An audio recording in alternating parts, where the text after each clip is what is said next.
बघा, काल आपण इंटरनल एक्सपांडिंग शू ब्रेक बघत होतो. Internal expanding shoe brake, internal expanding shoe brake मध्ये काय, एक रोटेटिंग ड्रम आहे. हा त्याचा सेंटर म्हणजे हॉलो पोर्शन आहे. ठीक आहे, ह्याच्या बाहेर तो ड्रम आहे, हा त्याचा इनर सरफेस आहे. हा इनर सरफेसची रिंग आहे आणि याच्या आतमध्ये एक असेंब्ली फिट केल्या, ती म्हणजे ब्रेक असेंब्ली. आता ती ब्रेक असेंब्ली मध्ये काय आहे, एक शू आहे. शू म्हणजे एक थोडक्यात आर्म आहे, तो इथं पिवोट केलाय आणि या शू वरती आपण ऍक्च्युएटिंग फोर्स अप्लाय करतोय. म्हणजे आपण ब्रेक पेडल दाबणार त्यावेळेला इथं फोर्स ट्रान्समिट होतोय बाय कॅम मेकॅनिझम किंवा हायड्रॉलिक सिस्टम.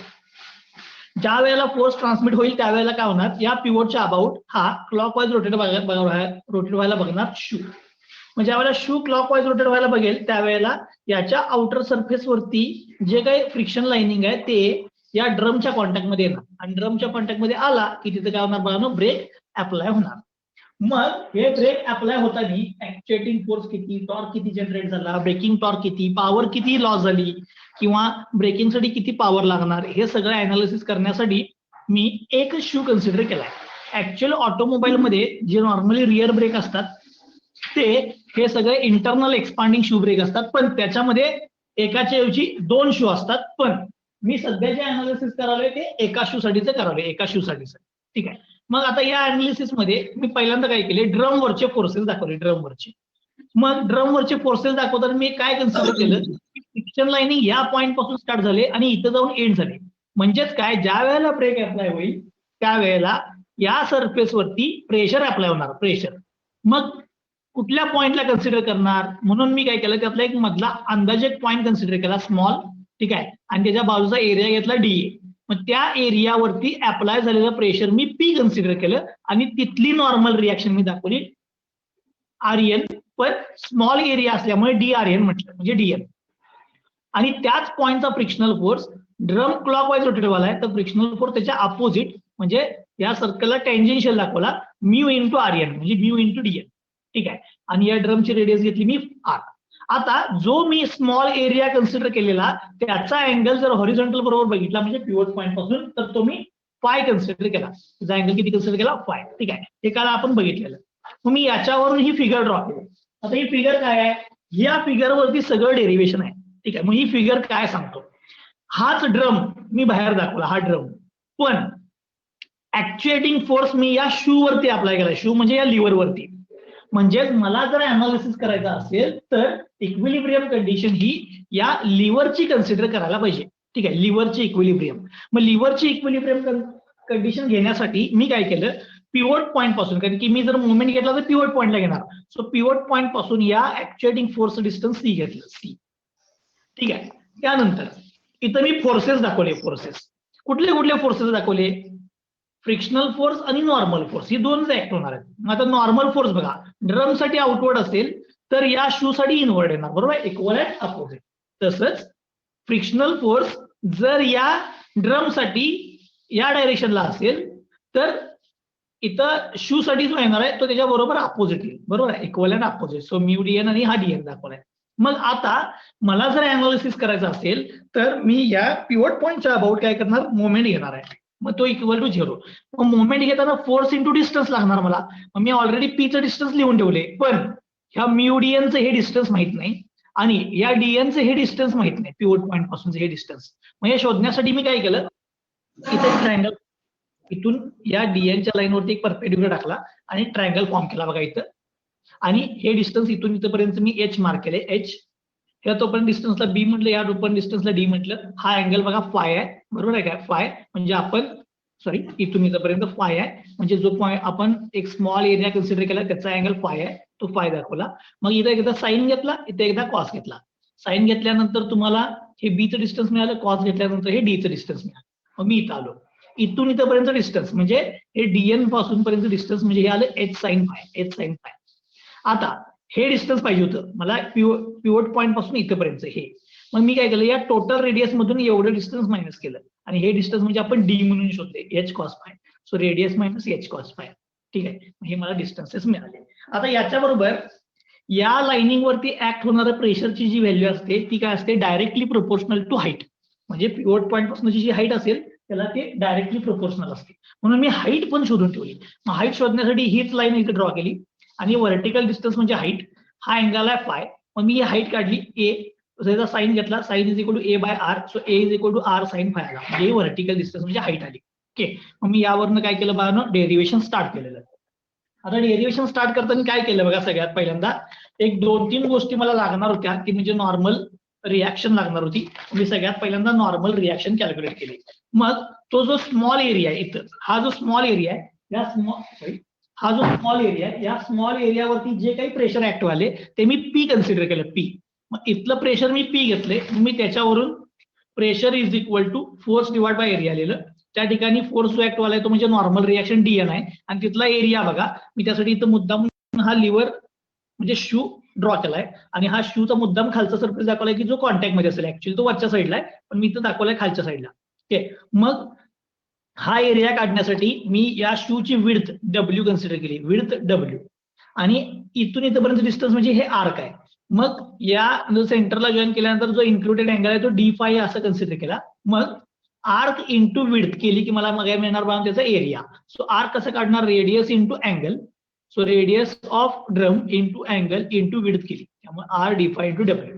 मग ती एरियाची किंमत टाकली R into D5 into W, मग त्यावरनं मला डीएन मिळाला. डीएन म्हणजे normal force acting at that point, म्हणजे त्या एरियावरती किंवा त्या पॉईंटवरती जो काही नॉर्मल फोर्स ऍक्ट झालाय त्या नॉर्मल फोर्सची किंमत मिळाली. मग याच्यानंतर मला अजून एक गोष्ट पाहिजे होती, ती म्हणजे काय, की आपण कन्सिडर केलं की pressure acting at any point on the brake line हे काय डायरेक्टली प्रोपोर्शनल टू हाईट. मग मी तेच दिलं की pressure is directly proportional to height म्हणजे vertical distance. Vertical distance already आपण शोधलं होतं, ठीक आहे, इथं बघा R sine phi. So P is directly proportional to R sine phi, पण आर हा कॉन्स्टंट आहे, म्हणजे P is proportional to phi, म्हणजे थोडक्यात काय, फाय वाढला की प्रेशर वाढणार. सो मी इथनं कार काढून टाकला, so P is proportional to sine phi. मग इथं प्रोपोर्शनलिटी काढण्यासाठी एक constant C1, so P is equal to C1 into sine phi, हे मला एक इक्वेशन मिळालं. आता बघा ही पी ची किंमत वाढत वाढत वाढत जाणार, आणि अशा ठिकाणी जाऊन पोहोचणार की जिथं मॅक्सिमम होईल, म्हणजे पी हा मॅक्सिमम कुठेपर्यंत वाढू शकतोय, पी मॅक्स पर्यंतच वाढू शकतोय. तर त्यावेळेला फायची किंमत पण काय असायला पाहिजे, मॅक्सिमम म्हणजे फाय मॅक्स. म्हणजे ज्या वेळेला पी मॅक्स असणार त्यावेळेला अँगल हा फाय मॅक्स असायला पाहिजे, ती दिलेली आहे. म्हणजे for maximum pressure when P is equal to P max त्यावेळेला फाय इज इक्वल टू काय असायला पाहिजे, फाय मॅक्स. ह्या किमती मी इथं पुट केल्या इक्वेशन 2 मध्ये. सो पीच्या ऐवजी पी मॅक्स आणि साइन फायच्या ऐवजी साइन फाय मॅक्स. आता या 2 आणि 3 वरून मी काय केलं, 1 डिवाइड बाय 2 करा, किंवा उलटे करा, C1 ची किंमत इथनं काढा आणि ती पुट करा. सॉरी 2 डिवाइड बाय 3 करा, किंवा C1 ची किंमत इथनं शोधा. C1 ची किंमत मी इथे शोधली बघा, C1 इज इक्वल टू काय आला बघा, P max divide by sine phi max. ही C1 ची किंमत इथं पुट करा. So P is equal to C1 ची किंमत P max divide by sine phi max into sine phi, ठीक आहे. आणि ही मला प्रेशरची किंमत मिळाली, ही मला नॉर्मल रिॲक्शनची किंमत मिळाली. ओके, आता हे काल आपण बघितलं होतं. आता याच्या पुढे बघा मी राहिलेलं माझं डेरिव्हेशन मी स्टार्ट करणार आहे. आता डेरिव्हेशनला कायम एक लक्षात ठेवायचं, हे डेरिव्हेशन एकदम सोपं आहे, ठीक आहे. माझं एम काय आहे, हा जो शू आहे याच्या या पिवट पॉईंटच्या अबाउटचा मुवमेंट 0 यायला पाहिजे. काय म्हटलं बघा, मी परत एकदा सांगतो, हा जो शू आहे त्याच्या या पिवट पॉईंटच्या अबाउटचा मुवमेंट किती यायला पाहिजे, 0 यायला पाहिजे, ठीक आहे. मग मुवमेंट काय येणार बघा, मुवमेंट बघा पी इंटू डिस्टन्स, म्हणजे थोडक्यात आपण म्हणूया moment of actuating force. P into distance म्हणजे मोमेंट ऑफ ऍक्च्युएटिंग फोर्स, बरोबर. म्हणजे ऍक्च्युएटिंग फोर्सचा मोमेंट. त्याच्यानंतर म्यू म्हणजे काय, frictional force. So mu DN into distance केले की कुणाचा मोमेंट मिळणार आहे, फ्रिक्शनल फोर्सचा मोमेंट. त्याच्यानंतर डीएन म्हणजे नॉर्मल रिॲक्शन इंटू डिस्टन्स, म्हणजे याला म्हणूया आपण मोमेंट ऑफ नॉर्मल रिॲक्शन. म्हणजे टोटल मला 3 मोमेंट कॅल्क्युलेट करायचे आहेत. 3 मोमेंट कुठले कुठले परत सांगतो, moment of actuating force, moment of normal reaction आणि मोमेंट ऑफ फ्रिक्शनल फोर्स. आणि या तिघांची ऍडिशन केली तर ती किती यायला पाहिजे, 0 यायला पाहिजे. म्हणून इथनं पुढे आपण कायम असंच लक्षात ठेवायचं, moment of actuating force plus moment of frictional force plus moment of normal reaction is equal to 0. हे जर तुम्ही केला तर तुम्हाला काय मिळणार बघा, इक्विलिब्रियम कंडिशन मिळणार, ठीक आहे. आता मला हेच करायचं आहे.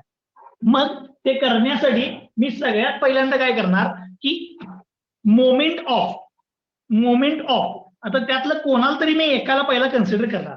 मग एक तर नॉर्मल रिॲक्शन घ्या किंवा फ्रिक्शनल फोर्स घ्या, नॉर्मल रिॲक्शन घ्या नाहीतर फ्रिक्शनल फोर्स घ्या, ठीक आहे. मग मी आता काय करतो, सगळ्यात पहिल्यांदा त्या दोघांपैकी कोणाच तर एकाचा मोमेंट काढतो. मग तुम्ही म्हणाल हे एका इक्वेशन मध्ये मी का लिहित नाही याच्या मागचा कारण असं की मी जो एरिया कन्सिडर केलाय तो एकदम स्मॉल एरिया कन्सिडर केलाय. आणि ज्या वेळेला तुम्ही एखादा स्मॉल एरिया कन्सिडर करताय त्यावेळेला असे स्मॉल एरिया जर तुम्ही घेत गेला, स्मॉल एरिया, तर सगळ्यांची बेरीज म्हणजे पुन्हा तुम्ही कशामध्ये जाणार, तुम्ही इंटिग्रेशन मध्ये जाणार. ठीक आहे. त्यामुळे मला ते अल्टिमेटली कुठं पोहोचायचं, पुन्हा इंटिग्रेशन मध्ये जायचं आहे. मग मी ते इंटिग्रेशन करण्यासाठी मी काय करणार, सगळ्या किमती वेगवेगळ्या कॅल्क्युलेट करणार. म्हणजे moment of actuating force, moment of frictional force, moment of normal reaction, या सगळ्या किमती मी वेगवेगळ्या कॅल्क्युलेट करणार आणि मग नंतर मी माझ्या पूर्ण इक्वेशन मध्ये आणून पुट करणार आहे. ठीक आहे. मग आता मला काय करायचं, सगळ्यात पहिल्यांदा मोमेंट ऑफ काय करूया आपण, ऍक्च्युएटिंग फोर्स घेऊया, मोमेंट ऑफ फ्रिक्शनल फोर्स घेऊया. ठीक आहे. मी स्टार्ट करतो. बघा पहिला याचा मोमेंट घेतो, मोमेंट ऑफ फ्रिक्शनल फोर्स. ठीक आहे. 3 मोमेंट काढायचे आहेत. ओके. आणि सगळ्यांचे ऍडिशन 0 यायला पाहिजे. मग त्यातलं मी पहिला घेतो moment of frictional force.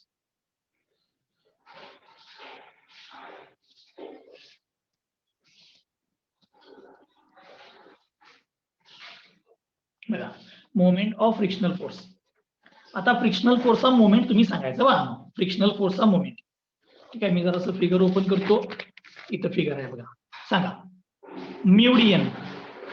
म्युडियन into distance R minus H cos five.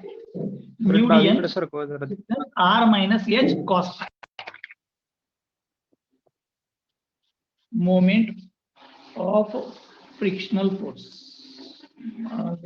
DM of frictional force असं. Moment of frictional force. आता डीएम का दिलाय, कारण की हा फोर्स एकदम लहान आहे बघा, या स्मॉल एरियावरचा घेतलाय ना. डीएन आहे बघा, डीएन म्हणजे एकदम लहान आहे. ठीक आहे. सो डीएम म्हणजे small moment of frictional force. Moment of frictional force is equal to काय येणार, म्युडियन इंटू डिस्टन्स काय बघा, R minus H cos phi. Sir नाही दिसत, एच कॉस फाय. आता क्लॉकवाईज अँटी क्लॉकवाईज तोपर्यंत बघू नका. सगळ्यात शेवटला ज्या वेळेला आपण लिहिणार, सगळ्यात शेवटला त्यावेळेला बघा ते आपण R minus H cos phi, sorry त्यावेळेला आपण त्याचं साईन कन्सिडर करूया.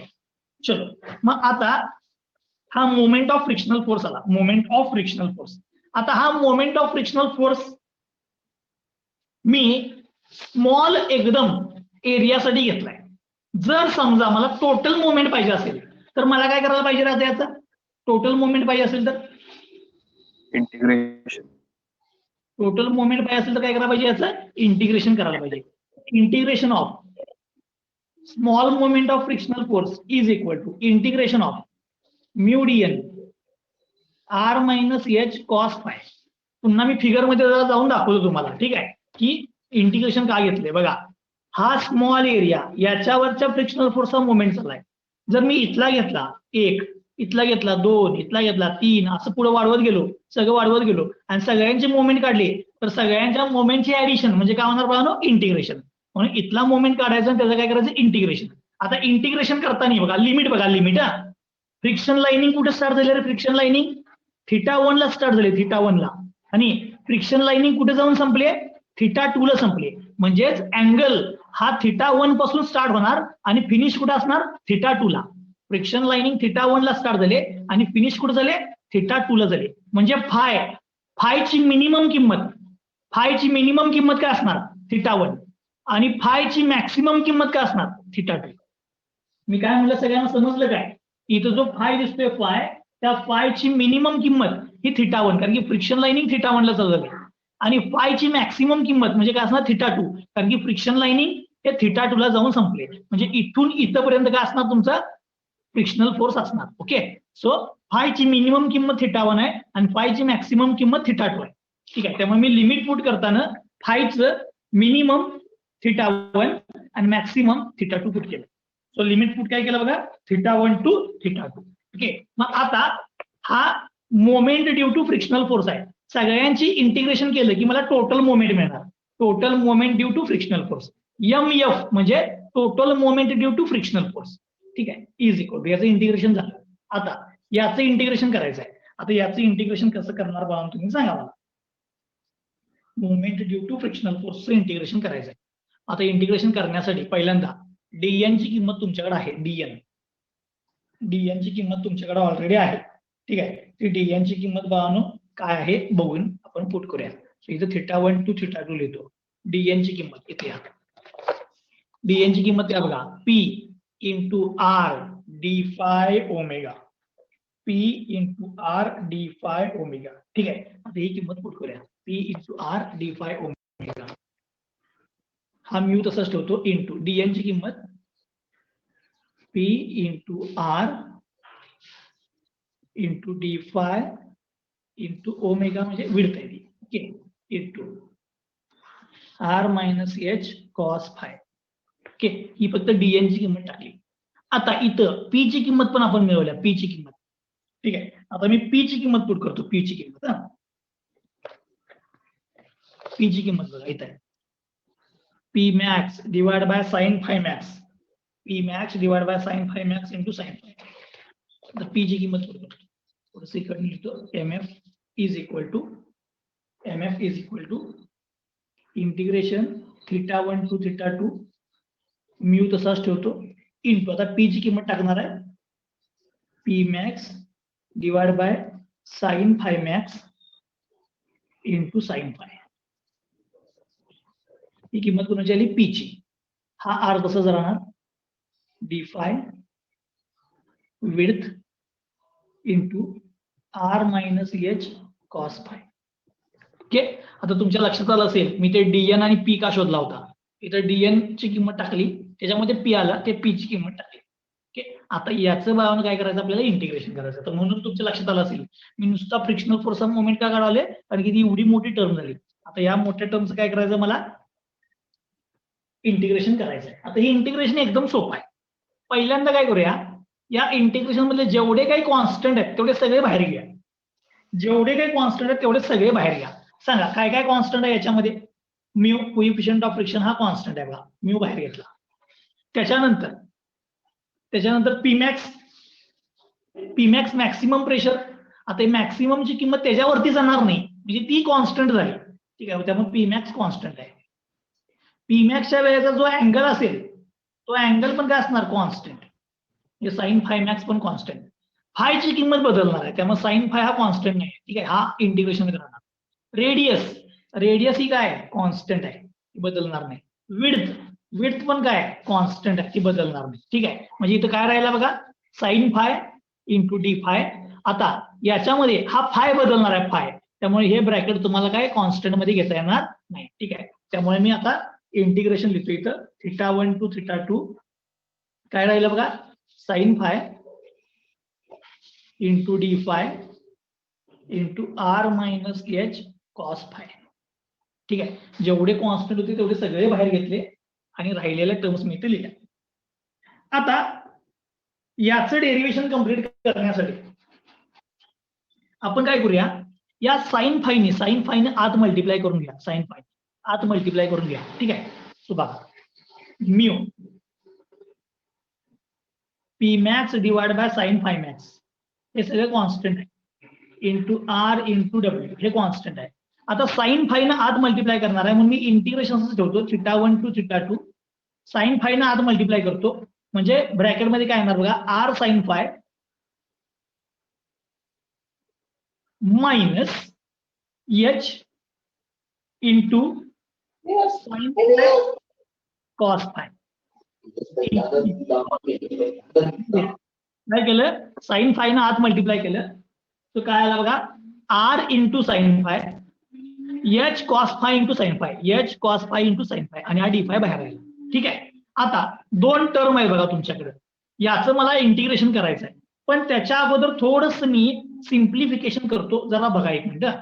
Mu P max divide by sine phi max into R into W. ही इंटिग्रेशनची पहिली टर्म. हे मायनस सेपरेट करतो आता integration. Integration θ1 to θ2 R sine phi ही पहिली टर्म मी वेगळी केली, पहिली टर्म मायनस. आता इंटिग्रेशनची दुसरी टर्म लिहितो, इंटिग्रेशन θ1 to θ2. फक्त इंटिग्रेशन सेपरेट करावे, मायनस सांगितलंय बघा. आता इथं जरा लक्ष द्या, हे इंटिग्रेशन कोणाचं येणार आहे, एच साइन फाय कॉस फायचं. आता काय करा, याला 2 न मल्टिप्लाय करा, 2 न डिवाइड करा, याला 2 न मल्टिप्लाय करा, 2 न डिवाइड करा. जर 2 न मल्टिप्लाय केलं तर इथे काय ना 2 साइन फाय कॉस फाय, 2 न मल्टिप्लाय करायला काय नाही 2 साइन फाय कॉस फाय. मग 2 साइन फाय कॉस फाय म्हणजे काय रे, साइन 2 फाय. येस, म्हणजे एच इंटू काय मी साइन 2 फाय. पण ते करण्यासाठी मी इथं 2 न मल्टिप्लाय केलं, म्हणजे मला 2 न डिवाइड पण करायला पाहिजे, म्हणून मी इथं डिवाइड बाय 2 लिहिलं. ठीक आहे, आता या प्रत्येकाबरोबर काय येणार आहे, डी फाय येणार आहे आणि डी फाय बाहेर आहे बघायचं. सर तिथं वर की multiply by 2 and divide by 2. इथे लिहू काय, हा, लिहून लक्ष देत ठेवतो, नाही ना. Multiply and divide by 2, divide by 2. ठीक आहे, म्हणून मुद्दामान लिहितो 2 sine theta cos theta is equal to sine 2 theta. Okay, 2 न मल्टिप्लाय केलं, 2 न डिवाइड केलं, त्यामुळे हा साइन 2 फाय झाला. आता मला हे इंटिग्रेशन करता येईल बघा. ठीक आहे, चलो इंटिग्रेशन करूया. बघा, म्यू हे कॉन्स्टंट तसंच ठेवतो, P max divide by sine phi max R into W. सांगा पहिलं इंटिग्रेशन सांगायचं, पहिलं इंटिग्रेशन, पहिलं इंटिग्रेशन.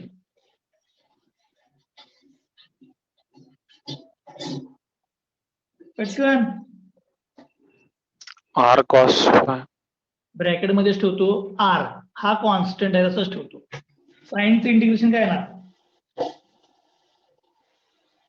साइनचं इंटिग्रेशन काय येणार, मायनस कॉस. साइनचं इंटिग्रेशन येणार मायनस कॉस. आता लिमिट काय बघा, θ1 टू θ2, θ1 टू θ2. ओके, हे पहिल्याचं इंटिग्रेशन झालं, पहिलं मायनस. आता या दुसऱ्याचं इंटिग्रेशन करायचं आहे. यात कॉन्स्टंट काय बघा, एच आणि डिवाइड बाय 2 हे कॉन्स्टंट आहे, हे बाहेर ठेवतो, एच डिवाइड बाय 2 हे बाहेर ठेवतो. साइन 2 फायचं इंटिग्रेशन सांगा, साइन 2 फायचं minus cos 2 phi divide by 2, बरोबर आहे काय, हे ब्रॅकेट मध्ये आहे, ब्रॅकेट मध्ये साइनचं इंटिग्रेशन आलं मायनस फायचं काय आलं डिवाइड बाय. आता याला लिमिट काय येणार, लिमिट θ1 टू θ2. ओके, आता किमती पुट करूया. वही दिसत नाही, वही दिसत नाही बघा, आता दिसते काय केलं बघा, साइनचं minus cos θ1 to θ2, sine 2 H divide by 2 बाहेर घेतला, साइन 2 फायचं मायनस कॉस 2 फाय, 2 फायचं डिवाइड बाय 2, θ1 टू θ2. आता ह्या किमती पुट करतो. ठीक आहे, किमती पुट करतो बघा, इज इक्वल टू हे M F moment due to frictional force चाललाय ना अजून, mu P max divide by sine phi max into R into W. हे सगळं कॉन्स्टंट आहे, हे करायचं. आता या टर्मचा विचार करायचा, या टर्मचा in bracket R minus sine बाहेर घेतो, हे मायनस साइन बाहेर घेतो. आता इथं पुट करा, काय होणार का, cos θ2 minus cos θ1, minus sine बाहेर घेतला, कॉस θ2 मायनस कॉस θ1. हे लक्ष द्या रे, हा मायनस आहे, बाहेर आला की मायनस मायनस काय झाला, हा प्लस, हा मायनस साइन बाहेर आला की प्लस झाला. एच बाय 2 आहे, हा 2 पण बाहेर घ्या कॉन्स्टंट, म्हणजे किती झालं इथे एच बाय 4, एच बाय 4. आता राहिला कॉस 2 फाय, आता लिमिट पुट करा, cos 2 θ2 minus cos 2 θ1, cos 2 θ2 minus cos 2 θ1.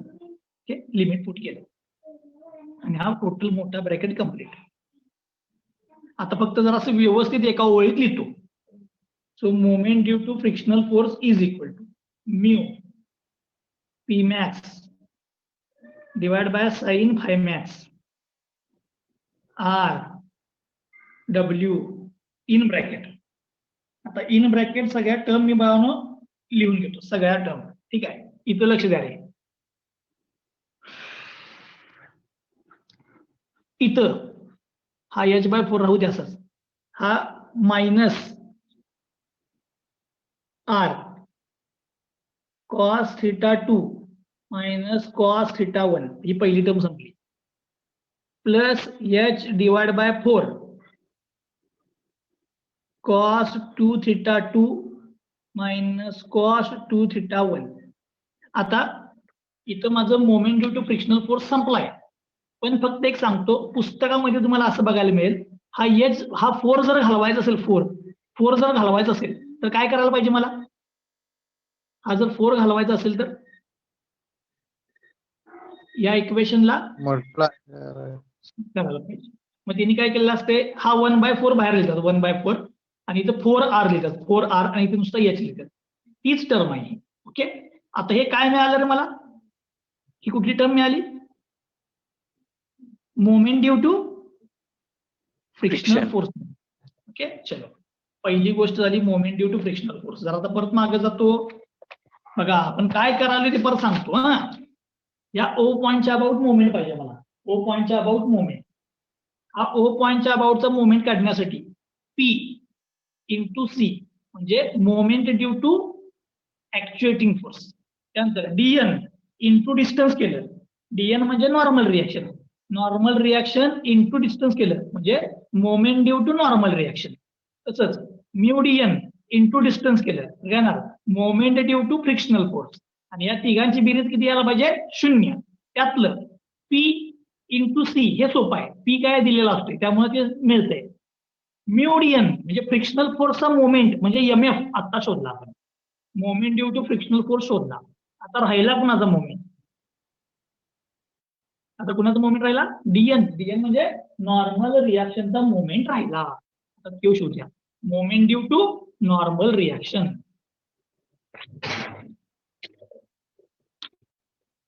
Number moment due to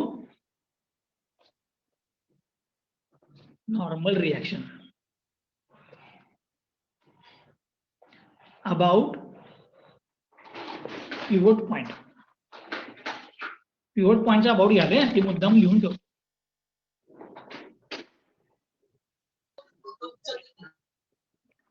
moment सांगायचा, मोमेंट इथं लिहितो, पण डीएम लिहितो. मोमेंट ड्यू टू कुठला आहे? नॉर्मल फोर्स ना, moment due to DN, moment due to DN is equal to किंवा एम लिहा. मोमेंट ड्यू टू डीएन सांगा, मोमेंटची किंमत इथे या, मोमेंटची किंमत सांगा. डीएन पिव्होट पॉइंटच्या अबाउट, डीएन इंटू फोर्स इथून इथं, डिस्टन्स इथून इथपर्यंत डिस्टन्स, डिस्टन्स काय बघा, H sine phi, DN into H sine phi, DN into H sine phi. आता जर टोटल मोमेंट पाहिजे असेल, टोटल मोमेंट पाहिजे असेल तर काय करायला पाहिजे? इंटिग्रेट. बरोबर आहे, टोटल मोमेंट पाहिजे असेल तर integrate. So integration of moment due to normal force is equal to integration of DN into H sine phi. आता डीएन ची किंमत आपल्याला माहित आहे, डीएन ची किंमत इथे या, डीएन ची किंमत काय बघा, P into R D phi W, P into R D phi W. So P into R into D phi into W into H sine phi. Same मागासारखं करावले, डीएन ची किंमत टाकली. आता डीएन मध्ये पी आला बघा, पी, आता डीएन मध्ये पी आला, पी, पी म्हणजे प्रेशर, प्रेशरची किंमत आला P max divide by sine phi max into sine phi. Integration P ची किंमत P max divide by sine phi max into sine phi. ही किंमत कुणाची आली? पी ची, into R into D phi into W into H sine phi. सगळ्या किमती put केलेल्या आहेत. आता लिमिट राहायचं राहिले, लिमिट सांगा, लिमिट फायची किंमत मिनिमम लाइनिंग स्टार्ट झाले θ1 ला आणि फिनिश झाले θ2 ला, म्हणजे मिनिमम आहे θ1, मॅक्सिमम आहे θ2. लिमिट पुट करतो θ1 टू θ2, θ1 टू θ2. ओके, आता लक्ष द्या, इंटिग्रेशन करा. मोमेंट ड्यू टू नॉर्मलचं इंटिग्रेशन केलं तर टोटल मोमेंट मिळणार. Total moment due to normal reaction. So MN म्हटले. Total moment due to normal reaction म्हणजे MN. आता इकडं इंटिग्रेशन करायचं आहे, पण इंटिग्रेशन करायच्या अगोदर कॉन्स्टंट सगळे बाहेर घेतो. कॉन्स्टंट सगळे बाहेर. काय काय कॉन्स्टंट आहे बघा इथं. Pmax divide by sine phi max. हे दोन्ही कॉन्स्टंट आहे. साइन फाय काय व्हेरिएबल आहे, आर कॉन्स्टंट आहे, डी फाय आहे, डब्ल्यू म्हणजे विड्थ कॉन्स्टंट आहे, एच कॉन्स्टंट आहे. म्हणजे ब्रॅकेटमध्ये काय राहिलं ते सगळं ठेवतो. आता बाकीच्या सगळ्या टर्म बाहेर घेतल्या. Pmax गेला, साइन फाय गेला, साइन फाय राहिला, sine phi into D phi into पुन्हा काय आला साइन फाय. म्हणजे थोडक्यात काय आला साइन स्क्वेअर फाय झाला बघा. So is equal to Pmax divide by sine phi max into RWH integration θ1 to θ2 हा डी फाय आणि आला साइन स्क्वेअर फाय. चलो साइन स्क्वेअर फायचं मला काय करायचं आहे, इंटिग्रेशन करायचं आहे. पण साइन स्क्वेअर फायचं इंटिग्रेशन करण्या अगोदर मी इथे एक सांगतो. कॉस 2θ हा फॉर्म्युला आपण ऑलरेडी सॉम मध्ये डेरिव्हेशनच्या वेळेला वापरलेला आहे. कॉस 2θ जरा मी तो थिटाचा फॉर्म्युला सांगतो म्हणजे तुमच्या लक्षात येईल. Cos 2θ is equal to 1 minus sine square 2θ. Cos 2θचा फॉर्म्युला काय 1 मायनस साइन स्क्वेअर 2θ. याच्यावरून साइन स्क्वेअर 2θ ची किंमत काय येणार बघा. साइन स्क्वेअर 2θ ची किंमत साइन स्क्वेअर 2θ इकडे घ्या, कॉस 2θ इकडे घ्या. तो 1 मायनस कॉस 2θ. एक गोष्ट फक्त लिहायची राहिली माझी यातनं म्हणजे 2 ची 1 मायनस 2 साइन स्क्वेअर 2θ. मग हा साइन स्क्वेअर 2θ 2 साइन स्क्वेअर 2θ इकडे घ्या, कॉस 2θ इकडे घ्या आणि याच्यावर जो 2 आहे तो 2 इकडे आणून डिवाइड करा म्हणजे 2 घेता. तो साइन स्क्वेअर 2θ ची किंमत घ्यायचा 1 मायनस कॉस 2θ डिवाइड बाय 2. हा फॉर्म्युला तुम्ही सॉम मध्ये डेरिव्हेशनच्या वेळेला 2 वेळा वापरलाय, तो डायरेक्ट मी इथं टाकतो. Is equal Pmax divide by sine phi max into R into W into H θ1 to θ2. Sine square फायची किंमत मिळणार 1 minus cos 2 phi divide by 2. Sine square फायची किंमत 1 minus cos 2 phi divide by 2. 1 minus cos 2 phi divide by 2 into D phi. आता याचं integration करूया. Integration करण्यासाठी Pmax divide by sine phi max RWH integration θ1 to θ2 हे येणार 1/2 minus cos 2 phi divide by 2 separate divide करून घेतलं, separate divide by into D phi. आता बघा नो दोघांचं इंटिग्रेशन करा separate. Pmax sine phi max RWH integration हाफचं इंटिग्रेशन काय येणार, हाफचं 1/2 D phi with respect to D phi म्हणजे काय येणार फाय.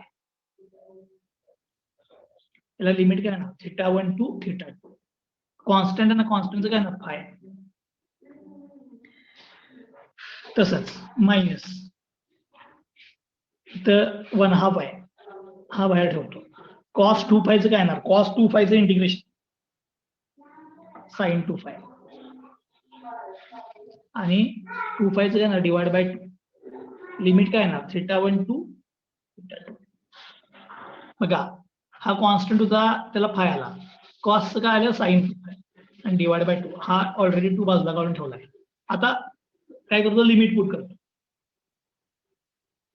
तो Pmax divide by sine phi max into RWH 1/2 हा बाहेर ठेवला. लिमिट पुट करा θ2 मायनस θ1 हे सम मायनस हे 1/2 आणि हा 2 म्हणजे 1/4 आता लिमिट पुट करा. Sine 2 theta 2 minus sine 2 theta 1. ही म्हणजे मिळाली मला moment due to normal reaction. Moment due to normal reaction. परत मी एक्सप्लेन करून सांगतो सगळं, ठीक आहे. बघा फक्त काय केलं इथं साइन स्क्वेअर फाय लिहिलेलं आहे 1 minus cos 2 pi divide by 2 cos 2 पायचा फॉर्म्युला वापरला. टर्म्स सेपरेट केल्या आणि त्याचं इंटिग्रेशन केलं, लिमिट पुट केलं आणि हा मिळाला मला moment due to normal reaction. हा द्याला moment due to frictional force. आता लास्टची स्टेप राहिल्या या डेरिव्हेशनची. समजा मी जर इक्विलिब्रियम कंडिशन घेतली, त्याला मी म्हणतो ओ, इक्विलिब्रियम कंडिशन घेतली तर या शूचा moment about O is equal to किती यायला पाहिजे 0. मोमेंट अबाउट ओ किती येणार 0. ठीक आहे. मी आता लिहितो consider equilibrium condition of shoe. शूची जर इक्विलिब्रियम कंडिशन घेतली तर summation of moment about O is equal to काय येणार 0 इज इक्वल टू. बघा आता मोमेंट लिहिणार आहे, लास्टची स्टेप आहे. बघा एक मिनिट फक्त सांगा. Moment P into distance C कसा फिरणार बघा.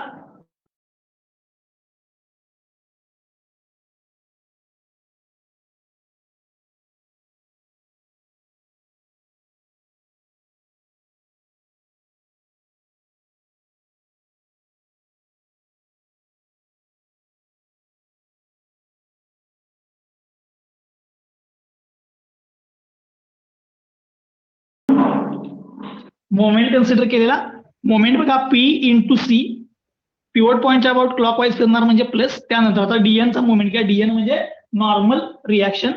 नॉर्मल रिॲक्शनचा मोमेंट कसा येणार बघा अँटी क्लॉकवाईज म्हणजे minus DN into H sine phi. पण ते करत बसायचं नाही. डीएन म्हणजे नॉर्मल रिॲक्शनचा मोमेंट तुम्ही ऑलरेडी कॅल्क्युलेट केलाय. आता फक्त तो प्लस आहे का मायनस आहे सांगा. कसा फिरणार आहे अँटी क्लॉकवाईज. अँटी क्लॉकवाईज म्हणजे काय येणार मायनस. म्हणजे डीएनचा मोमेंट मायनस आहे. डीएनचा मोमेंट मायनस आहे म्हणून लिहिणार मी मायनस डीएन म्हणजे नॉर्मल रिॲक्शनचा moment. Moment due to normal reaction हा मायनस येणार. आता moment due to normal reaction कुठे आपल्याकडे बघा इथं आहे. Moment due to normal reaction ही लास्टची स्टेप. हा म्हणजे जो मोमेंट आहे नॉर्मल रिॲक्शनचा मोमेंट हा लास्टची स्टेप आहे. ठीक आहे. म्हणजे आता जो लास्टची स्टेप जो काही मोमेंट आलाय ठीक आहे तो मोमेंट म्हणजे तुमचा एमएन आहे. समजलं एमएन ही पूर्ण किंमत. पण तो अँटी क्लॉकवाईज आहे म्हणून मायनस आलाय. अँटी क्लॉकवाईज आहे म्हणून मायनस. आता परत पहिल्या फिगर मध्ये जातो. हे बघा पीचा झाला डीएनचा झाला. आता म्यू डीएनचा घ्या. Mu DN. आता म्यू डीएनचा मोमेंट ओ पॉईंटच्या अबाउट घ्या. म्यू डीएन इंटू डिस्टन्स कसा फिरणार बघा क्लॉकवाईज. क्लॉकवाईज फिरणार याचा अर्थ काय प्लस. म्हणजे फ्रिक्शनल फोर्सचा मोमेंट हा कसा आहे प्लस आहे. फ्रिक्शनल फोर्सचा मोमेंट हा प्लस आहे. So moment due to frictional force हा प्लस आहे.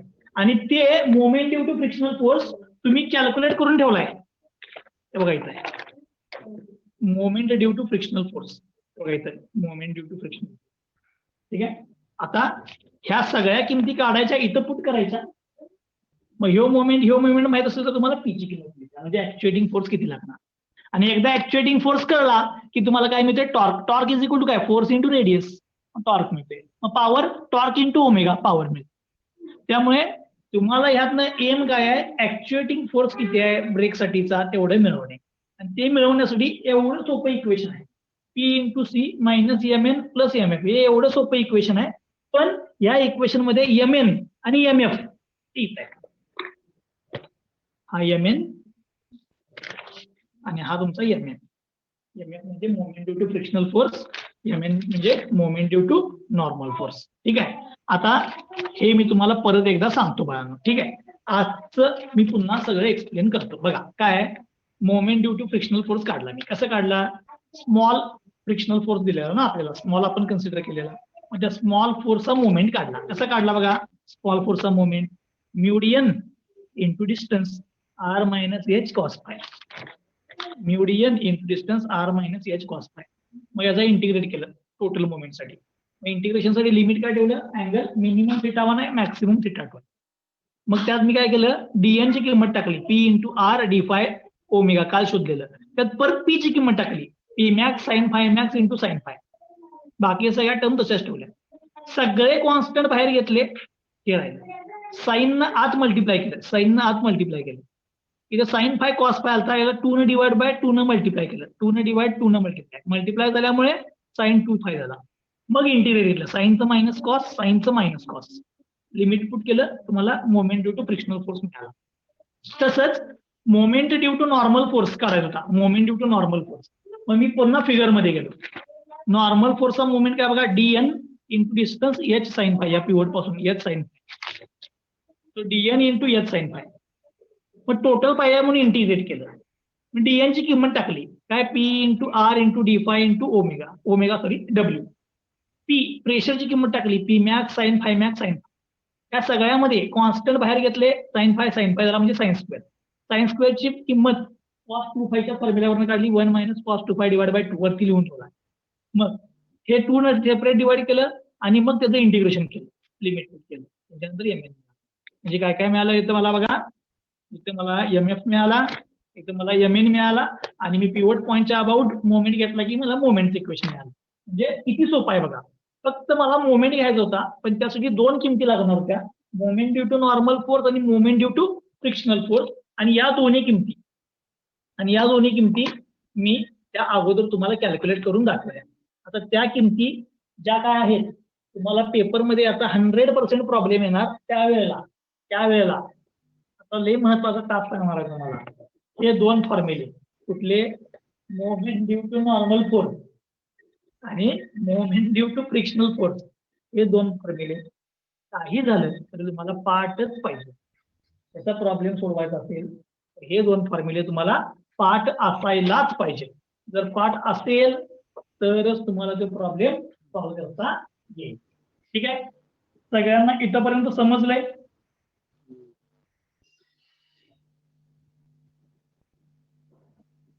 समजलंय का? नक्की समजलंय ना?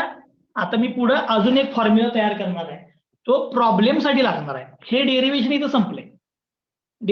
संपले, म्हणजे तुम्हाला जर विचारलं की derive for internal expanding shoe brake, ते इथं संपले. पण कधी कधी काय सांगतात, determine braking torque.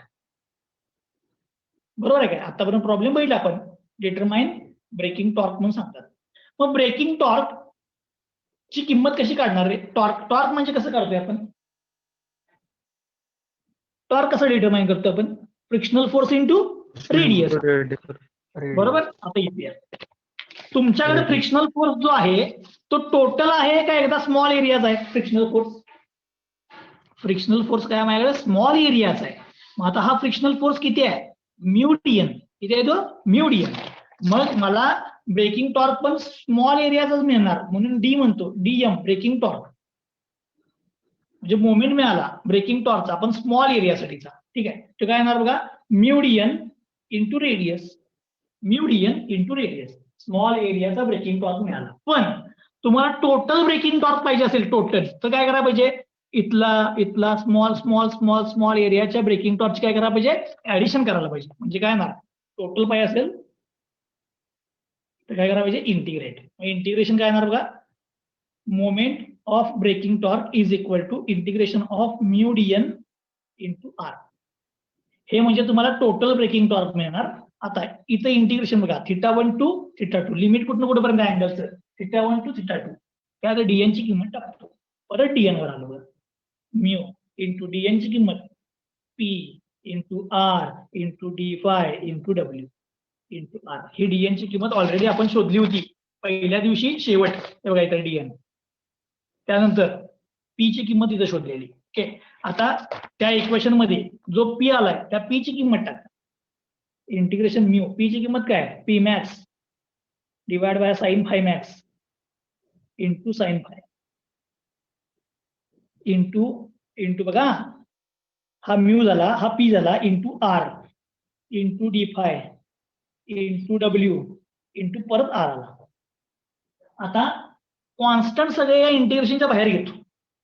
So braking torque is equal to mu constant आहे, पी मॅक्स कॉन्स्टंट आहे, साइन फाय मॅक्स कॉन्स्टंट आहे, आर इंटू आर म्हणजे आर स्क्वेअर कॉन्स्टंट आहे, आर स्क्वेअर. डब्ल्यू कॉन्स्टंट आहे. राहिला काय इंटिग्रेशन मध्ये? म्यू गेला, पी मॅक्स गेला, साइन गेला, हा साइन फाय राहिला, साइन फाय राहिला, आर गेला, डब्ल्यू गेला, आर गेला, राहिला डी फाय. म्हणजे इंटिग्रेशन ऑफ काय आलं? Sine phi. चला साइन फायचं इंटिग्रेशन सांगा.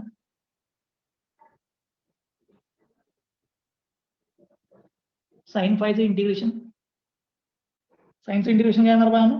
मायनस कॉस, बरोबर आहे ना?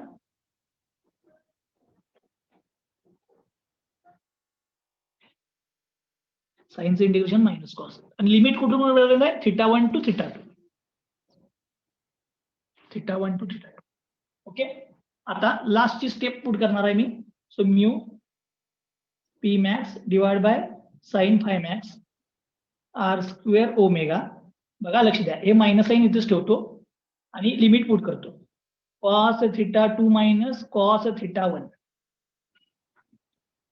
Is equal to mu P max divide by sine phi max R square W minus sine 8%, minus sine 8%, म्हणजे cos θ1 minus cos θ2. Sign change होणार, प्लस मायनस मायनस प्लस. हा म्हणजे तुमचा ब्रेकिंग. म्हणजे जर तुम्हाला प्रॉब्लेम मध्ये ब्रेकिंग टॉर्क डिटरमाइन कर म्हटलं तर ही ब्रेकिंग टॉर्कची किंमत. जर तुम्हाला फोर्स डिटरमाइन कर म्हटलं तर ही तुमची फोर्सची किंमत मिळणार. त्यासाठी MM आणि MF आणि ब्रेकिंग टॉर्क हे 3 फॉर्म्युले जर तुम्हाला पाठ असतील तर तुमचं पेपरचे 10 मार्कांची सोय इथं झालेली आहे. ठीक आहे. आता मी इथे थांबणार आहे. जर तुम्हाला काही डाऊट असेल तर तुम्ही मला आता विचारू शकता.